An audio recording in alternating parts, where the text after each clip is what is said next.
Now that we know what love is, now that we realize what true love is, I love Allah subhanahu wa ta'ala, but it's not complete yet.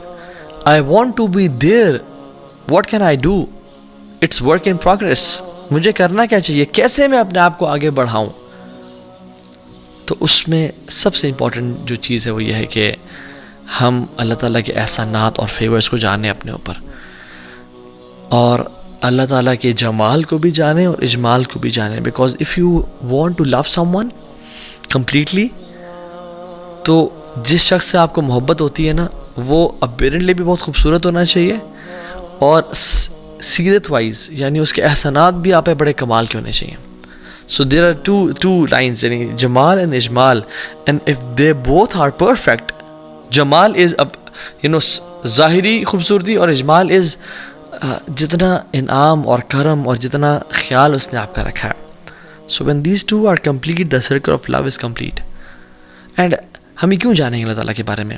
Because the more you have his introduction, the more you love him. For example, اگر آپ ایک for example airport پہ بیٹھے ہیں اور waiting area میں بیٹھے ہیں، اور آپ ایک شخص کے ساتھ بیٹھے ہوئے ہیں جو آپ کے رائٹ سائڈ پہ بیٹھا ہوا ہے.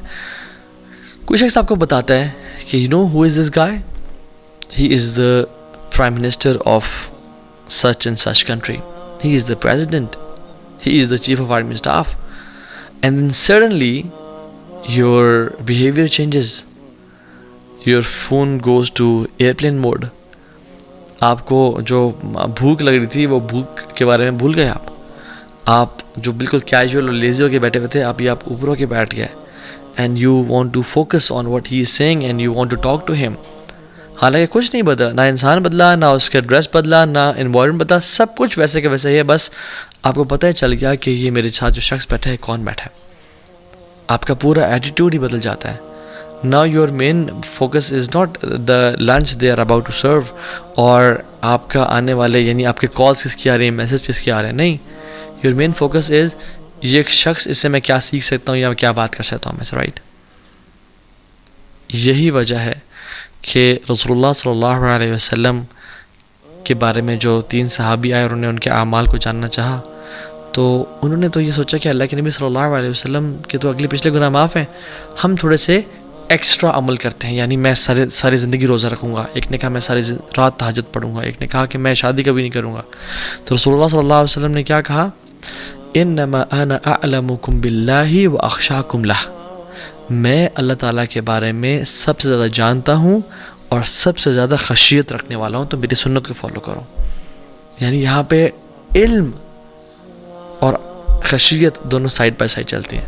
جتنا اللہ تعالیٰ کے بارے میں نالج ہوگا ہمیں، جتنا کسی بندے کے بارے میں انٹروڈکشن ہوتا ہے ہمیں، اتنا ہی زیادہ ہم اس کے سامنے یعنی پریزنٹیبل بنتے ہیں، اتنا ہی زیادہ ہم اس کے سامنے خشوع اختیار کرتے ہیں، فوکسڈ ہوتے ہیں. ایک انسان جس کی ہمارے دل میں قدر و قیمت نہیں ہے، ہم اس کو کیجولی لیتے ہیں. لائک وائز ود اللہ سبحانہ تعالیٰ، جتنا تعارف ہمارا اللہ تعالیٰ کا ہوگا. اور یہ تو وجہ ہے کہ اللہ کے نبی صلی اللہ علیہ وسلم نے فرمایا کہ ان الایمان لیخلق فی جوف احدکم کما یخلق الثوب، ایمان جو ہے تمہارے دلوں میں اس طرح بوسیدہ ہو جاتا ہے جس طرح کپڑا پڑے پڑے بوسیدہ ہو جاتا ہے. فاسألوا اللہ ان یجدد الایمان فی قلوبکم، اللہ تعالیٰ سے سوال کرو کہ تمہارے ایمان کی تجدید کرتے رہیں، اس کو رینیو کرتے رہیں. یہ تو وجہ ہے کہ علی بن حسین بن علی بن ابی طالب، جو کہ رسول اللہ صلی اللہ علیہ وسلم کے گریٹ گرینڈ سن تھے اور جن کا نک نیم جو ہے زین العابدین کے نام سے ہم جانتے ہیں، وہ جب بھی وضو کرتے اور وضو کرتے کرتے ان کا چہرے کا رنگ چینج ہو جاتا. His face would change and he would turn pale. اور ان سے پوچھا جاتا کہ یہ آپ کے ساتھ معاملہ کیا ہے، یہ کیسے پیش آتا ہے؟ تو کیا کہا کرتے تھے؟ کہتے تھے اتدرون بین یدی من ارید ان اقف، کہ تم جانتے ہو میں کس ہستی کے سامنے کھڑے ہونے جا رہا ہوں. یہی وجہ ہے کہ جب اللہ تعالیٰ کا تعارف ہمارے دلوں میں بہت زیادہ گہرا ہوتا ہے نا، تو اتنا ہی زیادہ ہم کانشیس ہوتے ہیں، اتنا زیادہ خشیت ہماری زندگی میں ہوتی ہے، اور اتنا ہی زیادہ ہم اللہ تعالیٰ کو اٹینشن دیتے ہیں اپنی. Otherwise you are lazy. So love usually, if you want to increase your love for Allah subhanahu wa ta'ala, it usually has two main causes: Jamal and Ijmal, beauty and treatment or favors. اگر ہم جمال کی بات کر لیں تو ہم as humans دیکھتے ہیں کہ beauty has a strong attraction. کوئی بھی چیز جو ہمیں پسند آتی ہے اس میں خوبصورتی ہوتی ہے. That's why people spend hundreds and thousands of rupees to travel to mountains and to travel to beautiful places on earth because it is beautiful. One of the reasons that you love your wife is because she is beautiful. She looks beautiful to you. So beauty کی بڑی قدر و قیمت ہے ہمارے ہاں. اور اللہ سبحانہ وتعالیٰ کیسے ہیں؟ ان اللہ جمیل یحب الجمال. اللہ سبحانہ وتعالیٰ خوبصورت ہیں اور خوبصورتی کو پسند کرتے ہیں. یعنی یوسف علیہ السلام کو دیکھ لیں کہ ایک انسان، ایک نبی جس کو اللہ نے کریٹ کیا اور اس کو اس دنیا کی ہاف آف بیوٹی دے دی. تو اس کی بیوٹی کا یہ عالم تھا کہ جب خواتین بیٹھ کے فروٹ کاٹ رہی ہیں تو وہ اپنی انگلیاں بھی کاٹتی چلی گئیں اور ان کو احساس تک نہیں ہوا. بیوٹی سو ہپنوٹائزنگ. جب یوسف علیہ السلام کی یہ بیوٹی ہے تو واٹ اباؤٹ اللہ سبحانہ وتعالیٰ who is the source of all beauty. اللہ اکبر. جب اللہ تعالیٰ کے چہرے کا دیدار ہوگا اور جو ویل اٹھے گا تو جنتی جنت کی نعمتوں کو بھول جائیں گے، جنتی اپنے وجود کو بھول جائیں گے. اللہ سبحانہ وتعالیٰ از دا موسٹ بیوٹیفل. تمام جو چیزیں ہیں نا جو ہمیں خوبصورت نظر آتی ہیں وہ سب اسی کی بیوٹی کا یعنی کچھ نہ کچھ حصہ ہے جو اس نے چیزوں کو عطا کی ہوئی ہے.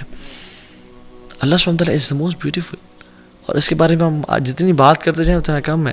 So I leave this up to your imagination and just make دعا ٹو اللہ سبحانہ وتعالیٰ کہ یا رب اللہم انا نسألک لذت النظر الی وجهک الکریم وشوق الی لقائک. یا اللہ ہمیں اس لذت عطا کر، ہم اس کا سوال کرتے ہیں تجھ سے کہ جو تیرے چہرے کو دیکھنے سے ملتی ہے. اور اجمال پہ میں چاہتا ہوں زیادہ بات کروں میں کہ اجمال یعنی اللہ سبحانہ تعالیٰ نے جو آپ کو اور مجھے ٹریٹمنٹ دیا ہے وہ کتنا زیادہ ہے. اگر اس کے علاوہ کوئی اور ریزن نہ ہوتی اسے محبت کی تو یہی کافی تھا اس سے محبت کا. الم تروا ان اللہ سخر لکم ما فی السماوات و ما فی الارض واسبغ علیکم نعمہ ظاہرۃ و باطنہ. اللہ تعالیٰ نے آسمانوں اور زمین میں تمام چیزوں کو تمہارے لیے مسخر کیا، تمہارے لیے یعنی ریزرو کیا، تمہارے لیے بچھا دیا. واسبغ علیکم نعمتہ او نعمہ ظاہرۃ و باطنہ، اور اس نے تمہارے پہ نعمتیں کمپلیٹ کر دیں، نچھاور کر دیں. میں اور آپ جسٹ امیجن کریں، جسٹ امیجن ہم جو ایک بیکری سے جا کے، فار ایگزامپل اسلام آباد میں ایک تہذیب بیکری ہے، میں تہذیب بیکری میں جا کے ایک بریڈ کو شیلف سے اٹھاتا ہوں اور میں اس کو پے کر کے اپنی گاڑی میں رکھ دیتا ہوں اور میں اس کو کھا لیتا ہوں آ کے گھر پہ. میں نے اس بریڈ کو اٹھانے سے پہلے کتنا کام کیا اس کو بنانے کے لیے یا اس کو اچیو کرنے کے لیے، اور اس کو منہ میں ڈالنے کے بعد کتنا کام کیا. اس کے پہلے کے فیزز اور اس کے بعد کے فیزز سب رب العالمین کی طرف سے ہیں. کیا آپ تھے جس نے بارشوں کو آسمان سے برسایا اور اسپیشلی آپ کے علاقے میں برسایا؟ کیا ہم تھے جنہوں نے اس بارش کے پانی کو اس زمین میں اندر ڈال دیا تاکہ وہ ویٹ کا پلانٹ اگائے؟ کیا ہم تھے جس نے سیڈز کو کھیتوں میں لگایا کہ ہم نے وہ بریڈ کھائی ہے؟ کیا ہم تھے جس نے اس ویٹ کو نکالا اور زمین کو پھاڑا اور گرو کیا؟ کیا وہ ہم تھے جس نے ہارویسٹ کیا؟ کیا وہ ہم تھے جس نے اس کو گرائنڈ کیا؟ کھائی تو ہم نے. کیا وہ ہم تھے جس نے اس کے ساتھ انگریڈینٹس کو مکس کیا؟ کیا وہ ہم تھے جس نے اسے بیک کیا؟ کیا وہ ہم تھے جس نے سپلائرز تک پہنچایا؟ کیا ہم تھے جس نے اس کو پیکیج کیا؟ نہیں، ہم نے تو صرف ایک بیکری میں جا کے اس بریڈ کو اٹھا کے گھر پہ لے کے آ گئے. ہم نے کچھ بھی نہیں کیا. یہ سب اللہ کی طرف سے. لا الہ الا اللہ. And you know the phases after it.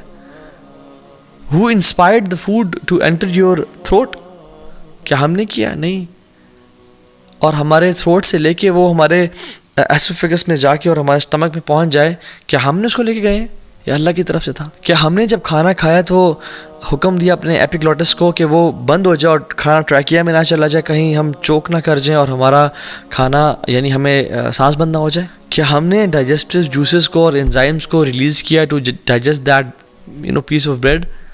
کیا ہم نے لیور اور پینکریاز اور گال بلیڈر کو حکم دیا کہ اکٹھے سارا کام کریں تاکہ اس کو ڈائجسٹ کر سکیں؟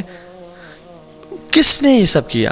کس نے اس کے تمام نیوٹریشنز کو including carbohydrates and proteins and fats and vitamins and minerals and water, اس کو ایکول ڈسٹریبیوشن کی کہ میرے ناخنوں تک پہنچے، میرے بالوں تک پہنچے، میرے آنکھوں تک پہنچے، میرے برین تک پہنچے، اور میرے جسم کے تمام حصوں تک وہ پہنچ جائے. کس نے کیا؟ اللہ رب العالمین نے. ہر چیز میں اللہ کا احسان اور کرم ہے. ہم ریئلائز تو کریں. ہم یہ جو آکسیجن لیتے ہیں، اگر ہم بریدنگ کرتے ہیں، آپ آج بازار میں چلے جائیں، اور ہر کنٹری میں ڈفرینٹ ریٹس ہیں، لیکن پاکستان میں 10 لیٹر جو آکسیجن ہے اس کا ریٹ 14,500 روپیز ہے. اور ہم لوگ we are inhaling 11,000 litres of air per day, جس میں سے 550 لیٹرز آف پیور آکسیجن ہے. And count the human population. میرا صرف نہیں بات کر رہا ہوں، میں تمام انسانیت کی بات کر رہا ہوں، کفار، مسلمز، ہندوز، سب. 8 billion humans of earth are inhaling oxygen every single day. Each human is inhaling 11,000 liters of air per day, جس میں 550 liters of pure oxygen ہے. Do the math. کون یہ آکسیجن پرووائڈ کر رہا ہے؟ میں اور آپ ذرا جائیں، اور ہمارے جب خاندان میں بیمار لوگ جب ہاسپٹل میں گئے تو تھاؤزنڈز اور روپیز کا بل آیا، سم ٹائمز لیکس کا. کیوں؟ کیونکہ ہم نے کچھ گھنٹے آکسیجن یوز کی تھی. Just do the math. 10 litre oxygen جو ہے نا 14,500 روپیز کی ہے. کون پرووائڈ کر رہا ہے؟